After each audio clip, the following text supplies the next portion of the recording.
हरे कृष्णा, राधे राधे। हम सभी साधक श्री केकई का जीवन परिचय श्रवण कर रहे हैं।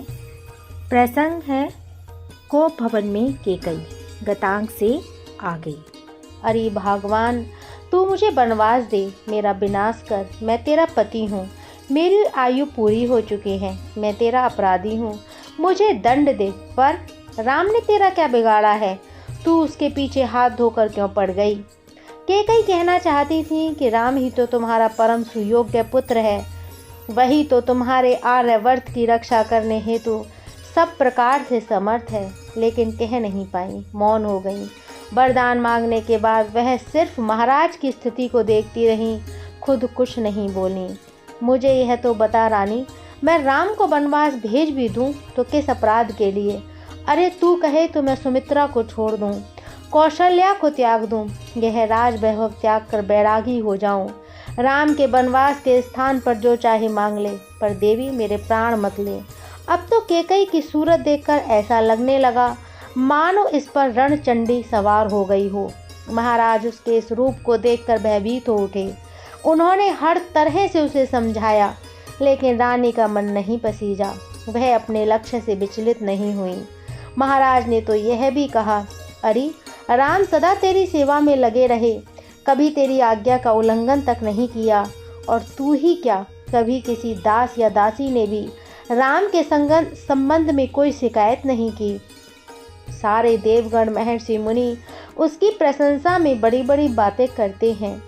सब उसमें धर्म, त्याग, कृतज्ञता और दया के गुण देखते हैं और उनका बखान करते हैं। फिर निर्भय होकर राजा ने कहा, देवी मैं बूढ़ा हो गया हूँ, मृत्यु के किनारे हूँ, मेरी दशा सोचनीय है, फिर भी तुझे मेरे ऊपर दया नहीं आती। अरे भाग्यवान, मैं तेरे हाथ जोड़ता हूँ, तुझसे विनती करता हूँ कि तू राम को छोड़ दे, उसे वन भेजने का आग्रह मत कर। इस प्रकार कितनी ही देर तक महाराज उससे अनुनय विनय करते रहे। बीच बीच में उन्हें मूर्छा भी आ जाती, लेकिन केकई उसी प्रकार दृढ़ थी। महाराज की यह विपिन्न दशा देखकर रानी बोली, यदि आपको मेरे वरदान से बहुत आपत्ति है तो लौटा दीजिए, मत दीजिए, मेरा कोई आग्रह नहीं। मैंने तो पहले से ही आपको बता दिया था, लेकिन यह सोचिए कि अयोध्या की मर्यादा का क्या होगा, आपकी धार्मिकता और रघुकुल के वचन का क्या होगा। जब आपसे महर्षि पूछेंगे तो आप उन्हें वरदान के विषय में क्या उत्तर देंगे? आपको याद है राजा शिवी ने बाज और कबूतर के झगड़े में कबूतर की जान बचाने के लिए बाज को अपनी टांग का मांस दिया था। राजा अलख ने एक अंधे को अपने दोनों नेत्र दान कर दिए थे, और समुद्र अपनी नियत सीमा में रहने के लिए दृढ़ प्रतिज्ञ है, लेकिन आप अपनी मर्यादा से बाहर कैसे जा सकते हैं? हे राजन, आप भूल गए हैं, मेरे ही कोख से जन्मे पुत्र को राज्य का उत्तराधिकारी बनाएंगे, लेकिन यहाँ कौशल्या के प्रथम पुत्र होने पर आपका मन डामाडोल हो गया। आप राम को राज्य देकर कौशल्या के साथ आनंद पूर्वक जीवन जीना चाहते हैं। राम के युवराज होने पर आखिर राजमाता तो कौशल्या ही बनेगी, अधिकार में तो वह बड़ी हो जाएगी, और अधिकार ही क्यों, सब कुछ ही तो उसका हो जाएगा। अतः हे राजन, क्या आप सोचते हैं कि मैं यह अपमान सहन कर लूँगी? कदापि नहीं। जिस तरह मैं आपके राजा होने पर निर्द्वंद अधिकारी रही हूँ, राम के युवराज होने पर वह सुख कहाँ मिलेगा, बल्कि दासी हो जाऊंगी। यदि कौशल्या के राजमाता होने पर मुझे किसी के सामने हाथ जोड़ने पड़े तो इससे उचित तो यह होगा कि मैं विष पीकर मर जाऊं। हे राजन, मैं भरत की सौगंध खाकर कहती हूँ कि राम को 14 वर्ष के लिए वनवास के बिना मुझे किसी दूसरे वर से संतोष नहीं होगा। यह कहकर केकई चुपचाप हो गई। वह तो अपनी सारी बात कह चुकी थी, अब बारी महाराज की थी। महाराज के लिए तो यह नई और विचित्र घटना थी। उन्हें आज से पहले केकई का यह रूप देखने को कभी नहीं मिला था। वह तो सपने में भी नहीं सोच सकते थे कि उनकी प्राण प्रिया एक दिन प्राणों की प्यासी बन जाएगी। भरत का राज्य से अभिषेक तो स्वीकार्य था ही, पर केकई जैसी माँ राम के वनवास जैसी अमंगलकारी बात कह दे, यह घोर आश्चर्य था। अवश्य ही इसमें कोई कुटिल चाल है, किंतु महाराज का संकट यह था कि वह यहाँ इस राजभवन की दीवार के भीतर इसका अनुमान कैसे लगाएं। जो केकई कल तक उनको सुख देने वाली थी, आज वह वज्र के समान कठोर हो गई। महाराज के लिए इससे बड़ी निराशा और क्या होगी। और वे एक बार फिर राम के वनवास पर दुख अनुभव करते हुए हाँ राम कहकर करते हुए पेड़ की भांति भूमि पर गिर पड़े। दशरथ की चेतना फिर लुप्त हो गई। पूरे भवन में सन्नाटा था। राजसी पलंग दूर रुआन सा पड़ा था। प्रहरी और प्रतिहारी आसपास कोई नहीं थे। महारानी केकई मुंह फुलाए गवाक्ष से बाहर की ओर देख रही थी और महाराज दशरथ अचेत पड़े थे।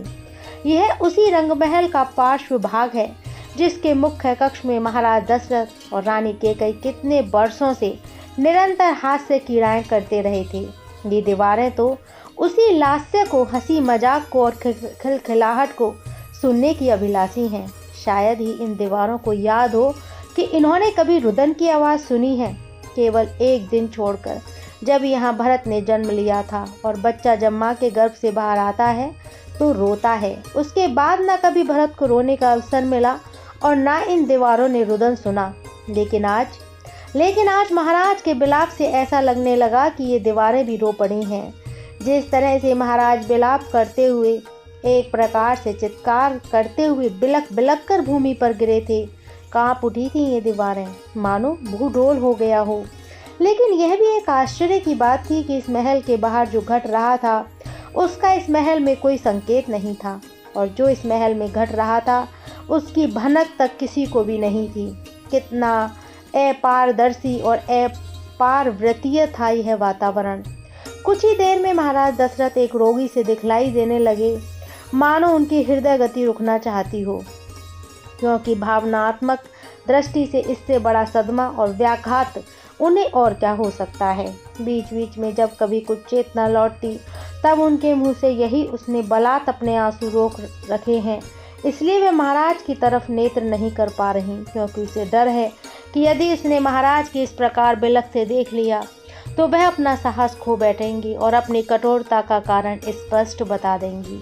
महाराज तो यह समझ रहे हैं कि उसके हृदय किसी भूत के आवेग से ग्रस्त हो गया है, और यह केकई नहीं बल्कि उसकी काया में कोई पिशाच बैठ गया है, जिससे वह इतनी निर्लज हो गई हैं, क्योंकि उन्होंने इससे पहले उसका यह विकृत रूप नहीं देखा है।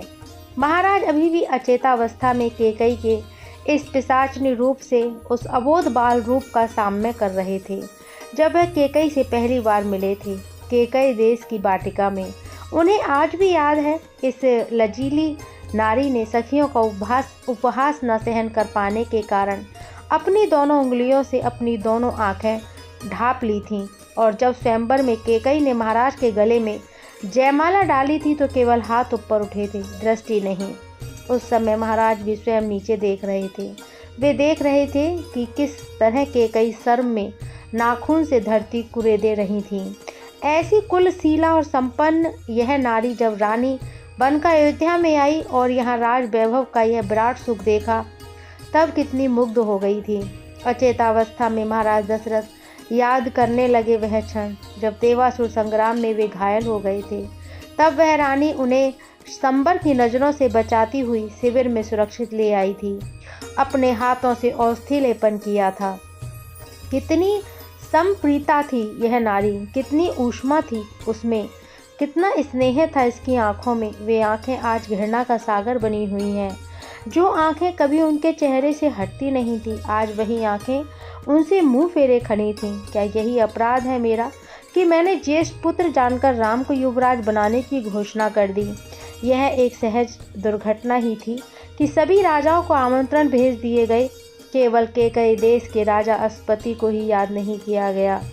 यूँ कहने को कहा जा सकता है कि महाराज जनक को भी तो नहीं बुलाया था।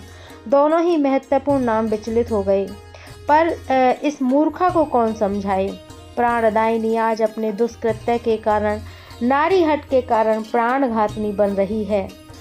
महाराज दशरथ संसार भर के सारे कष्ट सह सकते हैं, लेकिन राम का वियोग, राम के तो नाम से भी यदि वियोग की झलक मिलती है तो महाराज कांप उठते हैं। वियोग सहने की बात तो बहुत दूर है, और स्वाभाविक है। जिस पुत्र को उन्होंने सबसे पहले अपनी प्रथम संतान के रूप में देखा, जिसने उनको संतानवान बनाया और जिसने सबसे पहले उन्हें पिता कहकर संबोधित किया, क्या उस राम को युवराज बनाना अपराध माना जाएगा?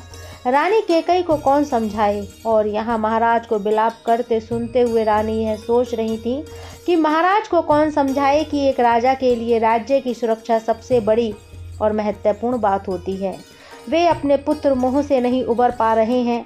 जो प्रश्न आज रानी कैकेयी को मथ रहा था, वास्तव में उसकी सही जगह महाराज का मन था। लेकिन दुख की बात यह है कि महाराज के मन में यह प्रश्न जागा ही नहीं था।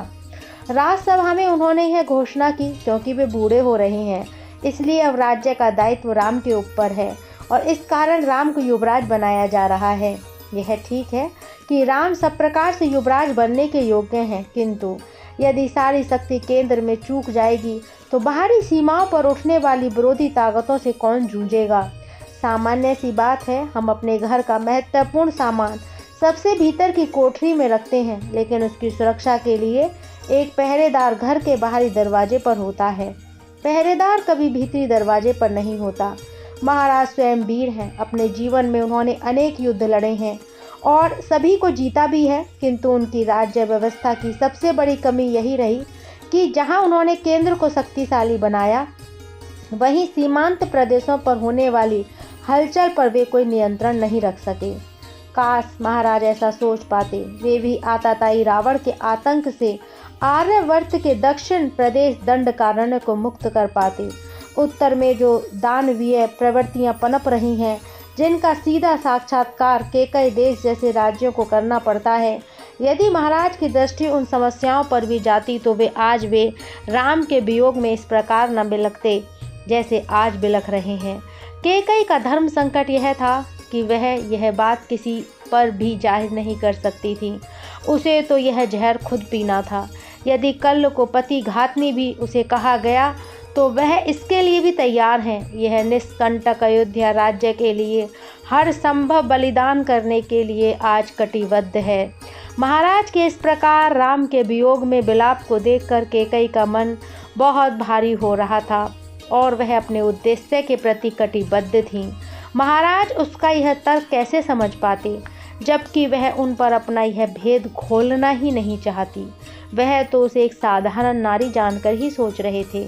विलाप करते हुए महाराज दशरथ कह रहे हैं, अरे क्रूर स्वभाव वाली स्त्री, तू अपने इस दुराग्रह को त्याग दे। तेरे पति का और भरत का भी इसी में हित है। उनका कहना था, मेरी समझ में नहीं आ रहा, तू राम के किस व्यवहार के कारण ऐसा कठोर और नीच कर्म करने पर उतारू हुई है? क्या तू नहीं जानती है कि राम के बिना भरत यह राज्य स्वीकार नहीं करेंगे?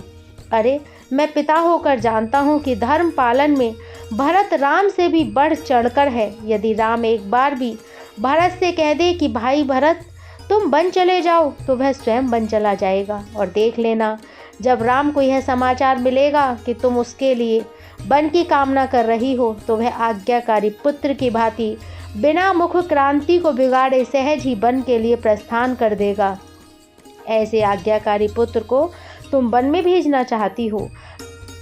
ये प्रसंग यहीं विराम लेता है। हरे कृष्णा, राधे राधे।